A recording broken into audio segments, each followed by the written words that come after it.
Good morning students. आज हम class 12 physics second part का एक टॉपिक है formula of refraction at a spherical concave surface. अब देखिए, कनकेव सरफेस तो आपको मालूम ही होगा कि जब हम कुछ ऐसा सरफेस बनाते हैं जिसमें हमारा फ्रंट पार्ट एक केव की तरह काम करता है, उस लेंस को या उस ग्लास को हम लोग कनकेव मानते हैं। तो हमें पढ़ना क्या है? Spherical concave surface. देखिए, ये जो फिगर बना है, इस फिगर में कनकेव सरफेस आपको दिखाई दे रहा होगा। ये जो सरफेस आप देख रहे हैं, ये कनकेव सरफेस है। तो कनकेव सरफेस में हमें रिफ्रैक्शन का फार्मूला डेरिवेशन ये पूछा जाता है। It's very important. पहले इस फिगर को ध्यान दीजिए। इस फिगर में एस डैश ये क्या है? Is a spherical concave surface. Clear? Second one, point object is placed at O on the principal axis. देखिए, ये एक प्रिंसिपल एक्सिस है। इस प्रिंसिपल एक्सिस पर ये जो पॉइंट ओ देख रहे हैं, ये ऑब्जेक्ट की पोजीशन है। यहाँ पर ऑब्जेक्ट रखा हुआ है और ये कैसा ऑब्जेक्ट है? पॉइंट ऑब्जेक्ट है। तो प्रिंसिपल एक्सिस पे रखा हुआ है, इसलिए हमने लिखा है point object is placed at O on the principal axis. CAN is a normal. ये देखिए, CAN सेंटर ऑफ कर्वेचर से हो करके जिस पॉइंट पर रिफ्रैक्शन हो रहा है, उस लाइन को हम लोग नॉर्मल लाइन कहते हैं। ठीक है। Let OAC equal to I and angle BAN equal to R। ये I क्या है? एंगल ऑफ इंसिडेंस है। और एंगल BAN क्या है? एंगल ऑफ रिफ्रैक्शन है। तो ये देखिए, पॉइंट ऑब्जेक्ट से एक लाइट आती है, यहाँ तक लाइट इंसिडेंट हो रही है, और ये OAC सेंटर ऑफ कर्वेचर से जो लाइन, ये देखिए नॉर्मल है। नॉर्मल के साथ और इंसिडेंट रे के साथ जो एंगल बनता है, उसे हम लोग एंगल ऑफ इंसिडेंस कहते हैं। ये आपका नॉर्मल है। नॉर्मल के साथ इंसिडेंट रे के साथ जो एंगल बनता है, उसे हम लोग एंगल ऑफ इंसिडेंस कहते हैं। अब आता है angle BAN equal to R। Angle BAN ये क्या है? ये रिफ्रैक्टेड रे है। जो लाइट रे आती है ग्लास तक, वो आफ्टर रिफ्रैक्टिंग सरफेस अपने पाथ से रिफ्रैक्ट हो जाती है। तो नॉर्मल के साथ रिफ्रैक्टेड रे के बीच में जो एंगल बनेगा, उसे हम लोग एंगल ऑफ रिफ्रैक्शन कहते हैं। तो OAC equal to I and angle BAN equal to R। तो साइन कन्वेंशन में हमने पढ़ा है कि अगर हम लेंथ लेफ्ट हैंड साइड लेते हैं तो हमारी वैल्यू निगेटिव रखी जाती है। तो ये देखिए, PO इक्वल टू -U। ये PO क्या है? ये ऑब्जेक्ट की डिस्टेंस है, इसलिए हम इसे -U रिप्रेजेंट करेंगे। PI क्या है? ये PI आपका इमेज है। यहाँ पर आपका ऑब्जेक्ट का इमेज बन रहा है, -V से लिखेंगे। PC क्या है? ये देखिए, ये सेंटर ऑफ कर्वेचर है। सेंटर ऑफ कर्वेचर से पोल की डिस्टेंस R से डिनोट की जाती है, PC इक्वल टू -R। तो हमने एक चीज़ मान लिया कि देखिए ये यहाँ पर 3 एंगल बन रहे हैं, हमने कंसीडर कर लिया। Let OA, IA, CA forms angle alpha beta gamma with principal axis respectively. मान लिया ये जो OA है ये अल्फ़ा बना रहा है और IA एंगल बीटा बना रहा है, CA गामा एंगल बना रहा है, ये हम लोग कंसीडर कर लेते हैं। And AM equal to H, और AM की वैल्यू हमने H कंसीडर कर लिया है। इस फिगर को आप लोगों को अच्छे से बनाना है। इस फिगर में ये ध्यान देना है, ये जो CAN है ये आपकी स्ट्रेट लाइन होगी और यहाँ तक आप लोग लाइन बनाएंगे, फिर यहाँ से डॉटेड लाइन बनाएंगे। और ये जो आपका देख रहे हैं I से लेकर IAB, ये आपकी स्ट्रेट लाइन होगी, ठीक है। ये डॉटेड होगी और ये आपका लाइन होगी। और यहाँ पर ये जो लाइन आप देख रहे हैं ऑब्जेक्ट से जो जा रही है ये लाइन है, और आफ्टर दिस ये डॉटेड लाइन होगी, ये भी एक स्ट्रेट लाइन होगी। तो इस तरीके से हमने इस फिगर को जाना। अब हम इसके आगे आपको बताने जा रहे हैं कि कैसे हम डेरिवेशन सॉल्व करेंगे। अब देखिए हमने gamma equal to alpha plus I लिया है। देखिए ये वाला ट्रायंगल हम देख रहे हैं, कौन सा ट्रायंगल? ये वाला ट्रायंगल है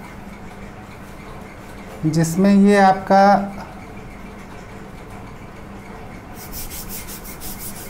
ये वाला ट्रायंगल देखिएगा ध्यान से, ये A है, ये O है और ये C है। ACO वाला ट्रायंगल देखिए, अगर इसमें ये वाला एंगल गामा है और ये वाला एंगल अल्फ़ा है और ये वाला एंगल आई है, तो एक्सटीरियर एंगल प्रॉपर्टी हमने पढ़ी है कि एक्सटीरियर एंगल आपका सम ऑफ अपोजिट टू एंगल्स के सम इक्वल होता है। देखिए ये जो एक्सटीरियर एंगल है ये इन दोनों एंगल्स के सम के इक्वल होता है। ये एक्सटीरियर एंगल प्रॉपर्टी है और इसी अकॉर्डिंग हमने देखिए ये आई है, ये अल्फ़ा है और ये गामा है, तो हमने क्या लिखा? Gamma equal to alpha plus I. और इससे हमने एंगल ऑफ इंसिडेंस कितना निकाला? Gamma minus alpha. इसको इक्वेशन 1 मान लिया। अब जैसे हमने ये फार्मूला तैयार किया वैसे हमने एक ट्रायंगल और कंसीडर किया। इस ट्रायंगल को देखिए, ये आपका A है, ये I है, ये C है। यहाँ पर देखिए ये गामा है, ये आपका बीटा है। और ये ध्यान दीजिए कि अगर ये इतना R है, ठीक है, तो ये कितना होगा? ये यहाँ से लेकर के यहाँ तक एंगल कितना होगा? R होगा। तो हम इसको R लिख सकते हैं। वर्टिकली अपोजिट एंगल, ये दोनों क्या है? वर्टिकली अपोजिट एंगल हैं। तो ये gamma equal to beta plus R, gamma equal to beta plus R, जिससे हमने R का फार्मूला तैयार किया गामा माइनस बीटा। इसको इक्वेशन 2 मान लिया। I और R की वैल्यू निकल गई। अब हम जानते हैं according to Snell's law sine I upon sine R equal to N2 upon N1। N2 क्या है? ये डेंस मीडियम का रिफ्रैक्टिव इंडेक्स है। और N1 क्या है? ये जो रेयर मीडियम है, एयर वाला जो मीडियम है, इसका refractive index.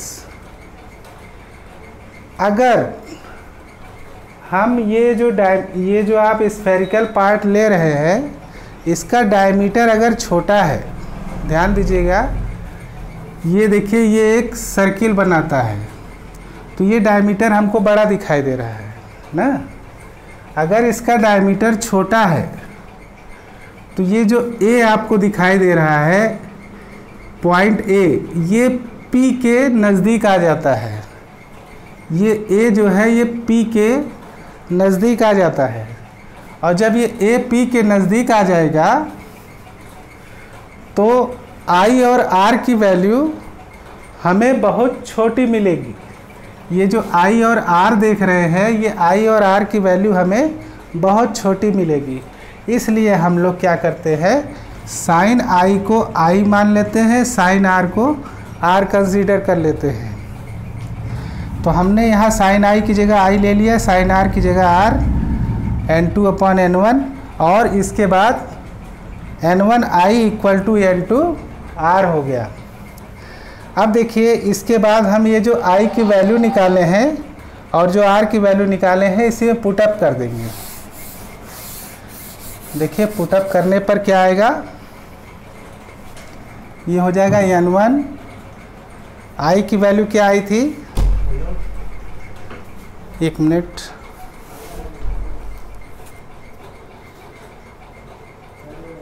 Gamma minus alpha, gamma minus beta, gamma minus alpha, ये आई की वैल्यू थी, equal to n2 gamma minus beta, ये हमारा r की वैल्यू थी। अब इसको सॉल्व करेंगे तो क्या आएगा, n1 gamma minus n1 alpha equal to n2 gamma minus n2 beta. अब हम गामा गामा इधर ले आएंगे, बाकी अल्फ़ा बीटा उधर ले जाएंगे, तो ये हो जाएगा n1 gamma minus n2 gamma equal to, इसको इधर ले जाएंगे तो ये हो जाएगा n1 alpha minus n2 beta, यहाँ ये आ जाएगा। ठीक है,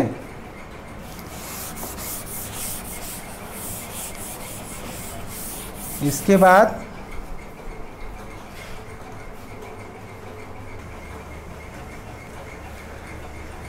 देखिए ये जो n1 gamma minus n1 gamma minus n2 gamma equal to n1 alpha minus n2 beta आया है, इसको आप इक्वेशन 3 मान लेंगे। आपने पहले ही ये कंसीडर कर लिया है कि diameter of spherical surface small है। अगर diameter of spherical surface small है तो ये जो हम अल्फ़ा बीटा गामा ले रहे हैं, इसको हम tan alpha tan beta tan gamma ले सकते हैं। तो alpha equal to tan alpha. अच्छा आप ये बताइए, किसी भी ट्रायंगल में अगर किसी भी ट्रायंगल में अगर ये अल्फ़ा दिया गया है और ये h है और ये मान लीजिए u है, तो tan अल्फ़ा की वैल्यू क्या होती है, परपेंडिकुलर अपॉन बेस। तो अल्फ़ा की वैल्यू हमें किस ट्रायंगल से मिलेगी, अल्फ़ा की वैल्यू हमें इस ट्रायंगल से मिलेगी। ये देखिए OAM ट्रायंगल से मिलेगी, जहाँ पर परपेंडिकुलर ये h है और ये जो डिस्टेंस है ये माइनस u है। ऑब्जेक्ट के डिस्टेंस को हम लोग माइनस u लेते हैं। तो alpha equal to tan alpha equal to h upon minus u, ये परपेंडिकुलर है, ये बेस है। अच्छा बीटा के लिए हम कौन सा ट्रायंगल लेंगे, ये वाला ट्रायंगल लेंगे, और इस ट्रायंगल में बीटा अगर tan बीटा ले रहे हैं तो परपेंडिकुलर ये हो जाएगा और ये बेस हो जाएगा। आई क्या डिनोट करता है, इमेज, तो इसलिए हम यहाँ पर माइनस v लेंगे।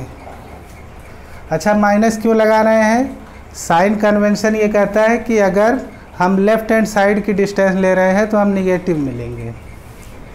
अच्छा गामा tan गामा अगर हम कंसीडर करते हैं तो हम इस ट्रायंगल में trigonometric ratio tan gamma use करेंगे तो परपेंडिकुलर आपको h मिलेगा, और ये c की डिस्टेंस को हम लोग r से डिनोट करते हैं। r क्या है? रेडियस ऑफ कर्वेचर, और ये भी निगेटिव रहेगा। तो जो इक्वेशन 3 में आप देख रहे हैं अल्फ़ा बीटा गामा, इसकी वैल्यू आपको यहाँ से पुट करना है। तो देखिए यहाँ पर तो गामा हमने कॉमन ले लिया था, और गामा की वैल्यू हमने यहाँ से h/-r रख लिया है, और ये n1 - n2 ब्रैकेट में ले लिया है। यहाँ से n1 मिला, अल्फ़ा की वैल्यू h/-u, और ये -n2 यहाँ से मिला, बीटा की वैल्यू h/-v, बीटा की वैल्यू h/-v। अब इसको जब हमने आगे सॉल्व किया तो देख रहे हैं, देखिए h तीनों में है, इस h को हम लोग कट कर देंगे। तो अब हमें क्या मिलेगा? n1 - n2 upon -r, n1 upon -u plus n2 upon v। ये देखिए ये माइनस माइनस प्लस हो जाएगा। अब हम क्या करते हैं, ये n2 अपॉन v को यहाँ लिख लेंगे, और ये माइनस n1 अपॉन u इधर आ जाएगा, और ये n1 - n2 अपॉन -r इधर हो जाएगा। अगर इसका साइन हम चेंज करते हैं, माइनस से पॉजिटिव करेंगे तो ये रिप्लेस हो जाएगा। ये n1 - n2 क्या बन जाएगा? n2 - n1 बन जाएगा। तो हमने क्या देखा कि n2 upon v minus n1 upon u equal to n2 - n1 upon r। ये क्या है? Formula of refraction at a spherical concave surface. Spherical concave surface के लिए ये फार्मूला लगता है, और अगर हम इसको थोड़ा सा और अच्छा बना सकते हैं इस तरीके से,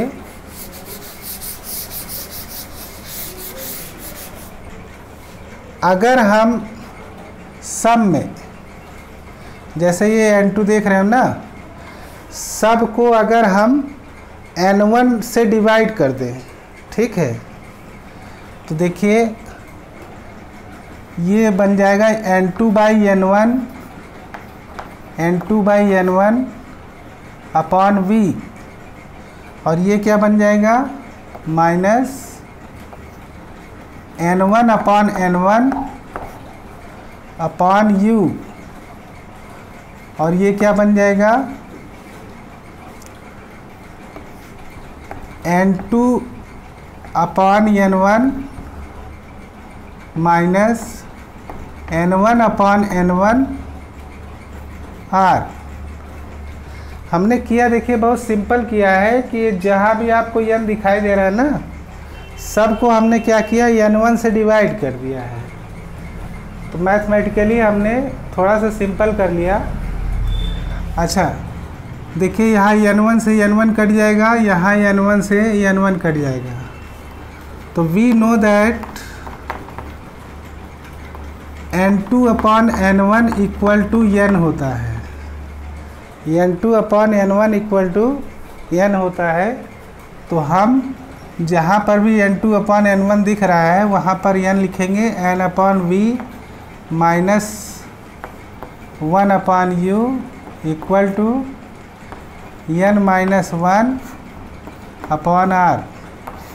एक फार्मूला ये भी होता है, ठीक है। इस फार्मूले में रिफ्रैक्टिव इंडेक्स आपको दे दिया जाएगा, और रेडियस ऑफ कर्वेचर दे दिया जाएगा, ऑब्जेक्ट की डिस्टेंस, इमेज की डिस्टेंस, इनमें से आपको फाइंड आउट करने के लिए आता है, और इसमें न्यूमेरिकल्स भी पूछे जाते हैं। तो ओके, आज के लिए इतना ही। Have a good day, thank you.